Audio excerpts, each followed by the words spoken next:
and was now enthusiastically pursuing an appeal, and the town was tearing itself apart over it. Another fight over money. Fuss, Judith said to herself now. Fuss, fuss, bollocking fuss. Bloody vote against that. Which was when the streetlight above her went out. She made a little sound in the back of her throat, the closest this old body did to fight or flight, halted for a few moments to sniff the air, then, not sure what she was noting, carefully resumed her walk. The next light went out too. Then, slightly ahead of her, the next.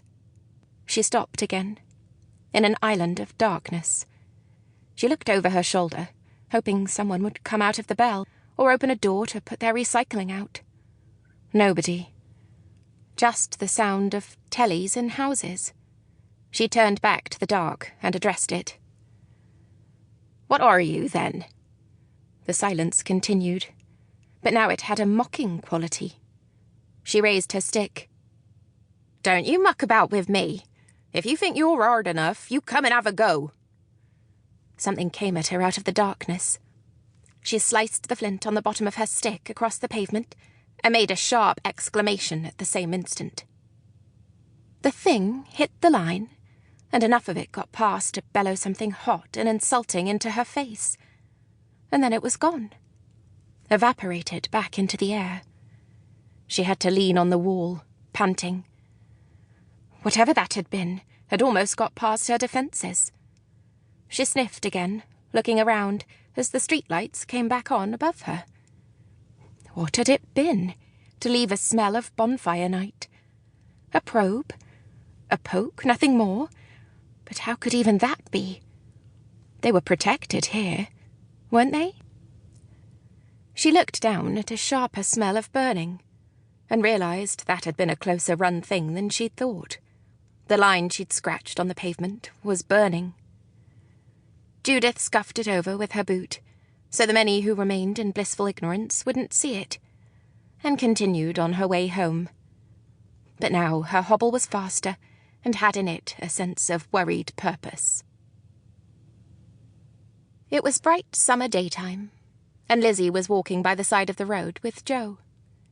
They were messing around, pretending to have a fight. They had decided on something they might one day fight about, and they were rehearsing it like young animals, she knocking him with her hips, him flapping his arms to show how useless he'd be. She wanted him so much. Early days, all that wanting. He looked so young and strong and happy. He brought the happy, he made her happy, all the time. A car raced past, horn tooting at them, "Get a room!" She fainted at his flailing, ducked away, eyes closed as one of his fingers brushed her cheek. She shoved out with both hands and caught him on the chest, and he fell back, still laughing, into the path of the speeding car. She opened her eyes at the screech, and saw his head bounce off the bonnet, and then again on the road. Too hard, much too hard. She woke slowly, not suddenly, with a gasp like in the movies.